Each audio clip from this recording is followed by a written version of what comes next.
नमस्कार सर। नमस्कार रमन सिंह जी, नमस्कार। Good to see you. Doctor साहब कैसे हैं? बहुत अच्छा लगा मुझे। बहुत दिनों के बाद। Very nice. बताइए, ऑल सेट फॉर इलेक्शंस? बिल्कुल तैयारियां चालू हो गई हैं और इलेक्शन के अभी नॉमिनेशन का फेज 1 पूरा कर चुके हैं। फेज 2 में अब हम लोग जा रहे हैं। चुनाव का ऐलान हो गया, कैंपेन शुरू हो गया, लेकिन बीजेपी का चेहरा कौन, मुख्यमंत्री का दावेदार कौन?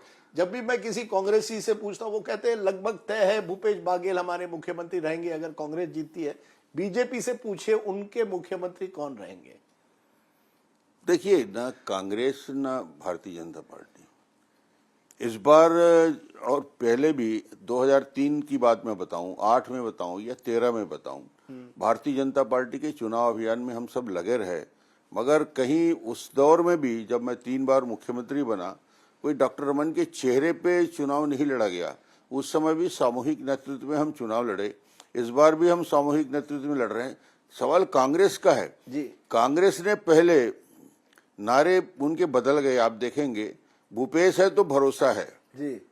ऐसा लगने लगा कि भूपेश के ऊपर ही पूरा चुनाव अभियान चलेगा और ये मुख्यमंत्री का दावेदार है। मगर 1 महीने के अंदर ही भरोसे की सरकार हो गई। सामूहिक नेतृत्व की बात कांग्रेस ने भी कर दिया और कांग्रेस भी कह रहे हैं कि चुनाव के बाद तय होगा। आज कांग्रेस में भी भूपेश बघेल कोई मुख्यमंत्री का कैंडिडेट घोषित नहीं हुआ है।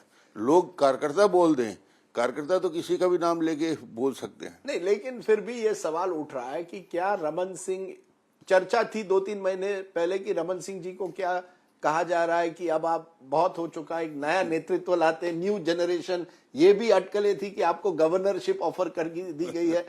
अब सुनने में आ रहा है कि आप अपने सब कैंडिडेट्स को लगा रहे हैं, पूरी तरह से जोर लगा रहे हैं। मुख्यमंत्री तो बनना चाहते हैं ना आप? देखिए, मुख्यमंत्री का निर्णय आज तो अभी होगा नहीं। मुख्यमंत्री का निर्णय चुनाव के रिजल्ट, जब विधायक दल की बैठक होती, हमारे यहाँ बहुत बड़ा क्लियर प्रक्रिया है। हर बार वही होता है, चुनाव हो जाते हैं, विधायक दल की बैठक होती है और पहले विधायक दल की बैठक में ही हम आधे घंटे में निर्णय ले लेते हैं कि विधायक दल का नेता कौन होगा, मुख्यमंत्री कौन होगा। इसलिए आज ये कहें कि डॉक्टर रमन का चेहरा है या अन्य कोई चेहरा है, तो ये भारतीय जनता पार्टी में तय नहीं है। नहीं, क्योंकि एक हाई कमांड कल्चर अब बीजेपी में भी आ गया है, कहा जा रहा है। जो कांग्रेस का हाई कमांड कल्चर था, अब बीजेपी में आ गया है। अमित शाह और नरेंद्र मोदी जी सब कुछ डिसाइड करते हैं और हर चुनाव मोदी जी के नाम पर लड़ा जाता है। ना रमन सिंह के नाम पर, ना सामूहिक नेतृत्व, केवल मोदी जी को देखकर चुनाव लड़ा जाता है। सही है बीजेपी में? देखिए, मोदी जी का नाम और काम दोनों बड़ा है और निश्चित रूप से मोदी जी के नाम को लेकर, उनके किए गए काम को लेकर भारतीय जनता पार्टी चुनाव अभियान में जाती है। हम लोग छत्तीसगढ़ में जब अपनी बात करते हैं, उसके साथ जोड़ते हैं कि 15 साल भारतीय जनता पार्टी ने डेवलपमेंट के काम किए और उसकी तुलना भूपेश के 5 साल के कार्यकाल से करते हैं। तो ये तो तुलना सभी जगह किया जाता है। तो ये मुद्दा है चुनाव में, रमन सिंह के 15 साल वर्सेस भूपेश बाघेल के 5 साल। इसके लिए आप कंपैरिजन के लिए तैयार हैं? ये तो तुलना चल ही रहा है। नहीं, आप तैयार हैं इसके लिए? बिल्कुल। अगर कल भूपेश बाघेल कहें कि रमन सिंह जी चलिए डिबेट करते हैं, मेरे 5 साल आपके 15 साल, इस सवाल ही नहीं पैदा होता। हम तो हर मंच पे, हर फोरम पे बात कर रहे हैं और इस विषय को खुली बहस का विषय हम बनाए हैं कि आज ये 15 साल के जो काम का आधार बना है, वही छत्तीसगढ़ का विकास का आधार है। भूपेश ने उसमें एक भी पत्थर नहीं लगाया। यहाँ तक कि भूपेश ने, मैं तो ये कहता हूँ, जैसे मैं एक एग्जांपल देता हूँ, राजनांदगांव में मेडिकल कॉलेज खोल दिया, राजनांदगांव में इंटरनेशनल स्टेडियम बना दिया, एस्ट्रोटर्फ बना दिया। 5 साल में पूरा ही नहीं कर पाए भाई ने। अब वहाँ के मेंटेनेंस, मेडिकल कॉलेज की हालत खराब हो गई और वहाँ पे आज सारी सुविधाएं ध्वस्त हो रही हैं। तो आप उसको मेंटेन तो करो। सड़क हमने बना दिया, भूपेश जी गड्ढे तो पाटो। गड्ढे की सरकार हो गई है तुम्हारी, गड्ढे गड्ढे हैं तो कम से कम एनुअल रिपेयर के लिए तो फंड रखो। सड़क नहीं बना सकते, मैं मानता हूँ भूपेश सड़क नहीं बना सकता, न बनाया है। सिर्फ और सिर्फ अपने विधानसभा का छोड़ के, पाटन को छोड़कर कहीं उसने सड़क नहीं बनाया 5 साल में। आप किसी से भी पूछिए। ये कहीं ना कहीं बहुत पर्सनल बन गया। जब आप कहते हैं भूपेश से पूछे, भूपेश से पूछे, कहीं लगता है रमन सिंह और भूपेश बाघेल के बीच में बड़ा पर्सनल एक तरह से बैटल बन गया है। उन्होंने आपकी 15 साल की सरकार को एक तरह से गिराया या चुनौती देकर गिराया, तब से आप बड़े गुस्से में हैं उनके। मैं बिल्कुल गुस्सा नहीं करता और मेरे स्वभाव में भी गुस्सा नहीं है, मगर जहां तक सवाल है, पर्सनल हो गया है। ये कोई प्रश्न नहीं। ये मुद्दा कांग्रेस और भारतीय जनता पार्टी का मुद्दा है, न डॉक्टर का मुद्दा है, न भूपेश का मुद्दा है। सवाल ये है कि राजनीतिक दृष्टि से जिस विचार को हम लेके चल रहे हैं उसको आगे बढ़ा रहे हैं। भूपेश अपने काम में लगा हुआ है, मगर जहां तक डेवलपमेंट की बात जब तुलना करते हैं, जब आपने 15 साल और 5 साल की बात की, उसके डिबेट की बात कही, तो ये निश्चित रूप से पूरे आम छत्तीसगढ़ में आज इसी बात की चर्चा है। मीडिया में हो, प्रेस में हो, लोगों के बीच हो, आम आदमी हो, सड़क में हो, होटल में, किसी गांव में आप चले जाएं, मैं आपको खुद कह रहा हूं, किसी गांव के किसी सड़क, किसी पुल, किसी प्राइमरी स्कूल, किसी मिडिल स्कूल, किसी हाई स्कूल, किसी कॉलेज, किसी पे उंगली रख के पूछे कब का बना है, हर व्यक्ति बोलेगा ये 15 साल पुराना डॉक्टर रमन के कार्यकाल का है, भूपेश ने उसमें से पुताई तक नहीं कराया। भूपेश बाघेल से हमने इंटरव्यू किया, उन्होंने 2 बातें रखी। उन्होंने कहा मैं किसान पुत्र हूं, किसानों का नेता हूं। आप देखिए मैंने किसानों के लिए कितना किया है। एमएसपी मैंने किसानों के लिए बढ़ाया है, मैंने उनकी कर्ज माफी की थी, मैंने उनको इलेक्ट्रिसिटी के जो दाम थे वो कम करवाए थे, ये सब मैंने किया है। रमन सिंह जी जो है वो किसानों के नेता नहीं है, मैं असली किसानों का नेता हूं और किसानों के राज्य में किसान मुझे वोट देगा। किसान का नेता किसी भी दृष्टि से भूपेश बघेल की नीतियां ही नहीं है। हमने छत्तीसगढ़ में किसानों के लिए बड़े कदम उठाए। भूपेश को शायद याद नहीं है कि छत्तीसगढ़ में पैडी प्रोक्योरमेंट का सिस्टम हमने खड़ा किया। नहीं, तब आपको चावल बाबा माना नहीं, जाता था। 5 आपको लाख कहा गया कि रमन सिंह चावल बाबा है, वो कह रहे हैं मैं किसान पुत्र हूं। 5 लाख से बढ़ के 50-60 लाख मीट्रिक टन का प्रोक्योरमेंट हमने किया जी। हमने किसानों के 16% ब्याज दर में सहकारी बैंक का ऋण को 0% में लाया। किसानों के लिए हमने परचेस की पूरी व्यवस्था पैडी की किया। हमने एक पूरा सिस्टम छत्तीसगढ़ में बनाया जो शायद आज तक हिंदुस्तान में कहीं नहीं बना। प्रोडक्शन, प्रोक्योरमेंट और डिस्ट्रीब्यूशन, ये नेटवर्क हिंदुस्तान में, ये पीडीएस सिस्टम को पैदा करने का काम हुआ, तो ये किसानों के हित में बड़ा काम था। और किसान, हमने बोनस देने की शुरुआत की। हमने किसानों के 60,000 पंप कनेक्शन थे, 4,70,000 तक पंप कनेक्शन किया। 6,000 यूनिट तक निःशुल्क बिजली देने की व्यवस्था हमने की। 6,000 मेगावाट पावर का जनरेशन होता था, उसको बढ़ा के मैंने 22,000 मेगावाट पावर जनरेशन में लाया। 24 आवर किसान को बिजली दी। किसी वेटिंग के बिना किसान को पंप कनेक्शन देने की बात कही। हमने किसानों के लिए जितनी योजनाएं बनाई, इरिगेशन का परसेंटेज हमने बनाया। तो ये किसान के हित में, ये किसान का बेटा कहने से काम नहीं चलेगा। किसान के लिए आपने जो काम किए और किसान के लिए जो आधार बना छत्तीसगढ़ में, वो भारतीय जनता पार्टी की शासनकाल में। तो फिर अगर आप 2018 का चुनाव क्यों हारे? अगर इतना कुछ आपने किया था तो इतनी भारी मात्रा से आप क्यों हारे चुनाव? देखिए 2018 2003, 2008, 2013 यानी 15 साल कहीं न कहीं लोगों के मन में आया कि 15 साल डॉक्टर रमन को देखा है और ये बड़ी बड़ी बातें कर रहा है, जन घोषणा पत्र में झूठे वादे कर रहा है।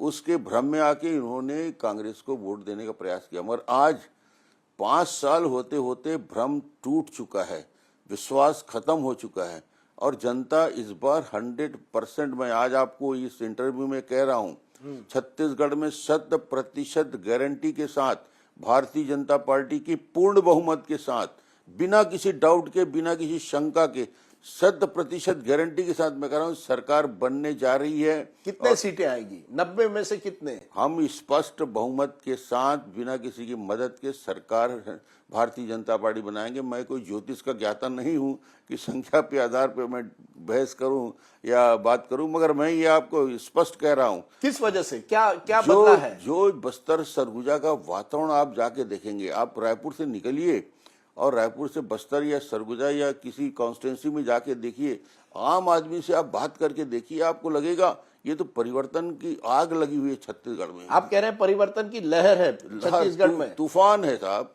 अब आज मैं वही कोरिया से आ रहा हूं, मैं बता रहा हूं, दूरस्थ अंचल में 12,000 लोग नॉमिनेशन की रैली में पागलों की तरह चिल्ला रहे हैं परिवर्तन के। 12,000 हाथ एक साथ उठ रहे हैं। ये माहौल तो मैंने 90 में देखा था और आज मैं पलट के फिर देख रहा हूं। उससे बड़ा माहौल आज छत्तीसगढ़ में खड़ा हो रहा है। क्योंकि आपने कहा है कि ये घोटालों की सरकार है, कई आपने कहा है, कई आरोप पत्र में कई आपने आरोप लगाए भूपेश बघेल की सरकार में। वो कहते हैं, रमन सिंह जी से पूछिए, 26,000 करोड़ का जब पीडीएस घोटाला हुआ था तब की बात करिए, अब की बात मत करिए। एक भी प्रमाण, भूपेश को मुख्यमंत्री बने कितने साल हो गए? 5 साल। सारी ऑफिस, सारे दफ्तर, सारे डिपार्टमेंट, सारे एसीबी, सारे इंटेलिजेंस डिपार्टमेंट, सारा चीफ सेक्रेटरी से लेकर सारे अधिकारी, 5 साल में 5 साल निकल गया। डॉक्टर रमन के खिलाफ एक पैसे का भी आरोप किसी जगह पे प्रमाणित करने की ताकत इनके अंदर नहीं है, क्योंकि हमने कभी कुछ किया नहीं है, कभी एक पैसे का करप्शन की बात। आज डॉक्टर रमन माइंस का मिनिस्टर था, माइंस डिपार्टमेंट में देखता था, इलेक्ट्रिसिटी में देखता था, 15 साल देखा। आज ये 5 साल माइनिंग डिपार्टमेंट देखे हैं। एक एग्जांपल दूंगा तो करप्शन की बात आपको साफ हो जाएगा और आपकी गलतफहमी दूर हो जाएगी। कोयले को लेकर हमने स्पष्ट कहा था कि कोयले की निकासी के लिए जो डिस्पैच ऑर्डर होता है, डीओ जो निकलता है, मैंने आदेश किया था अपने सरकार में रहते कि इसको हम डायरेक्ट जितने डिस्पैच ऑर्डर निकलते हैं ऑनलाइन किया जाए। ऑनलाइन करने से किसी को मैनुअल वहां जाकर एप्लीकेशन देने की जरूरत नहीं पड़ती, कोयला निकल जाता है। पहले दिन भूपेश बघेल मुख्यमंत्री बनते हैं, ऑनलाइन को ऑफलाइन किया। आज उनका डायरेक्टर 7 महीने से जेल में सड़ रहा है। ऑफलाइन में 25 रुपया पर टन, 525 करोड़ रुपया की वसूली, ये प्रमाणित दस्तावेज ईडी ने न्यायालय में प्रस्तुत किया है। 7 महीने से कोर्ट जमानत नहीं दे रहा है आईएएस का डायरेक्टर लेवल का अधिकारी को, जो भूपेश के विभाग का डायरेक्टर है माइंस। क्योंकि उनका कहना है ईडी का गैर इस्तेमाल हो रहा है। वो कह रहे हैं ईडी का गैर इस्तेमाल, अमित शाह और रमन सिंह जी ने ईडी का गैर इस्तेमाल करके हमें फंसाने की कोशिश कर रहे हैं, कुछ मिलेगा नहीं। मैं तो प्रमाण ये 13,000 पेज के दस्तावेज ईडी जब जमा करता है, न्यायालय में प्रस्तुत करता है, इनके अधिकारियों को जमानत नहीं मिलती, इनके पास 150 करोड़ की अघोषित संपत्ति जब्त होती है, सारे प्रकरण, सारे मामले। आज तो छत्तीसगढ़ का बच्चा कोरबा में खड़े होकर पूछ लो कि कोयले में कितनी वसूली होती है, तो होटल पानठेला का आदमी, रिक्शा चलाने वाला आदमी बोलेगा 25 रुपये प्रति टन वहां जाके जमा करना। जब कलेक्टर कलेक्टिंग एजेंट बन जाए जिस सरकार में, कलेक्टर के पोस्टिंग में जहां ऑक्शन होता हो, 8 करोड़ 10 करोड़ लेके पोस्टिंग होती हो, उस सरकार की नीयत और नीति की क्या बात करें। मैं उनका भाषण सुन रहा था, उन्होंने अडानी जी का भी जिक्र किया, कहा कि रमन सिंह जी की सरकार जो थी वो पूरी तरह से प्राइवेट कंपनी को ला रही थी, सब माइनिंग वगैरह सब प्राइवेट कंपनी को देना चाहती थी, अडानी के साथ डील हो गई थी उनकी। अरे हमने तो छत्तीसगढ़ के स्टील कोल के लिए, स्टील और आयरन ओर के लिए छत्तीसगढ़ की जितनी इंडस्ट्री है, मैं आज दावे से कहता हूँ मुझसे ज्यादा कोई कोल ब्लॉक कॉम्पटन में रिकमेंडेशन नहीं किया होगा, मेरे से ज्यादा कोई आयरन ओर के लिए डिस्ट्रीब्यूशन नहीं। हमने नीति बना दी बस। कोई 100 साल डील नहीं की, कोई 100 साल आरोप इसलिए नहीं लगा सकता। क्यों नहीं लगा सकता? उसका कारण बता रहा। हमने कहा जो वैल्यूएडिशन करेगा छत्तीसगढ़ में, उसके साथ हम एमओयू करेंगे, और उनको हमने कोयला भी दिया, हमने उसको लोहा भी दिया। 70 कंपनियां, कोई एक आज तक 1 रुपये का कोई विषय, इतने लोग कोल के स्कैन में 5 साल में कहां चले गए। डॉक्टर रमन ने कहा कि पूरी ट्रांसपेरेंसी के साथ, और आज नहीं, भूपेश को तो 5 साल हो गए भाई साहब, 5 साल से सरकार में है, एक एक फाइल को पलटा के देख चुका है, माइक्रोस्कोप लगा के देख चुका है, सारे अधिकारियों का टैलेंट देख चुका है। वो क्या किया 5 साल के अंदर, क्या निकला? कोई एक भी विषय। मुझे बड़ा इंटरेस्टिंग लगता है कि आप बार बार कहते हैं भूपेश, जैसे वो कोई आपका छोटा आपसे बहुत छोटा हो जैसे, और आप वहां बड़े नेता हैं। कौन है ये भूपेश? भूपेश, यह सवाल इस बात का है कि जिस प्रकार के विषय सामने लाया गया है, उसका जवाब मैं यही दे रहा हूं कि भाई उसने जो भी आरोप लगाया है विधानसभा के अंदर, हमने हर बात के जवाब दिया। आखिरी सवाल, क्या ये सही है कि आपको गवर्नर ऑफर किया गया था? कि ये जो है नेता, जितने अडवाणी वाजपेयी जी के युग के नेता है, धीरे धीरे उनको किनारे किया जा रहा है, और नए युग के नेता मोदी शाह के, क्या सही है? नहीं, ऐसी कोई बात केंद्रीय नेतृत्व से कभी नहीं हुई। लगातार हमारी बात होती रहती है। कभी मुझे ये नहीं कहा गया कि डॉक्टर रमन तुमको गवर्नर बन के कहीं जाना है।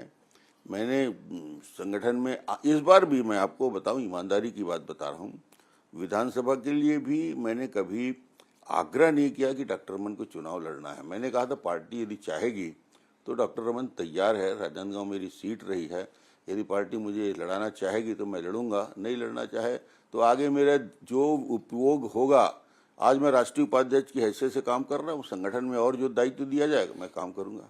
आखिरी चुनाव, ये आखिरी लड़ाई है। जिस तरह से आप आज बात कर रहे हैं, होश बड़े जोश से बात कर रहे हैं, ये आखिरी लड़ाई, लास्ट इलेक्शन, ये जीते या हारे लास्ट इलेक्शन।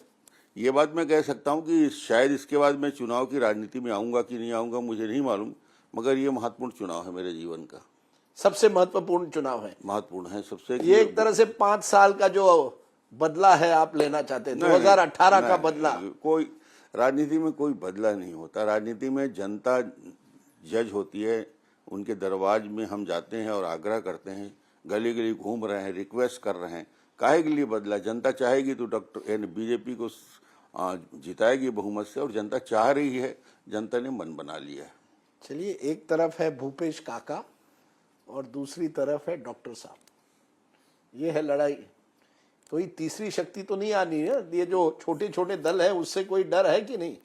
नहीं, तीसरे दल का अस्तित्व छत्तीसगढ़ में इनकार नहीं किया जा सकता।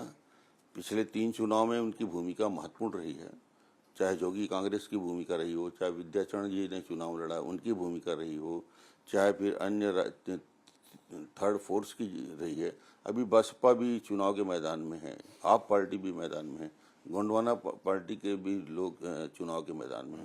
तो ये शक्ति छत्तीसगढ़ में 7 से 9% वोट लेने की ताकत रखती है। जब मैंने भूपेश बघेल से कहा कि आप पर अमित शाह आरोप लगाते हैं और रमन सिंह आरोप लगाते हैं कि आप कांग्रेस के एटीएम हैं, यहाँ का पैसा आप अपने हाईकमांड को देते, तो उन्होंने कहा अमित शाह को कहिए वो बीजेपी के रिजर्व बैंक है। क्या कहेंगे आप? अब एटीएम तो घोषित रूप से भूपेश बघेल को दुनिया कहती है, कोई नई बात नहीं है। शराब में यदि 2000 करोड़ इकट्ठा होता है, कोयले में 600 करोड़ इकट्ठा होता है, पैडी के धान पीडीएस में यदि 600 करोड़ इकट्ठा होता है, इतने पैसे इकट्ठे हो रहे हैं, तो ये किसके लिए कर रहे हैं? ये स्पष्ट है कि अपनी केंद्रीय स्तर की पार्टी के नेताओं को पहुंचा रहे हैं। चलिए रमन सिंह जी, आपने हमारे सारे सवालों का जवाब दिया। आप देखेंगे 3 दिसंबर को बिल्कुल साहब, कौन बनेगा मुख्यमंत्री? पहला फोन मैं आपको करूंगा 3 दिसंबर को 12 बजे की रिजल्ट का पहला दौर शुरुआत हो जाएगी, और मैं कहूंगा कि मैंने जो आपसे कहा था उस दिशा में हम चल रहे हैं कि नहीं। ये मैं आपको पूरे विश्वास के साथ आज कह सकता हूं, क्योंकि इस 15 दिन के अभियान के बाद इतना विश्वास तो मेरे अंदर आ गया है। ये कैमरा है, इस कैमरा को देखते हुए कहिए भूपेश जी को क्या कोई मैसेज देंगे आप?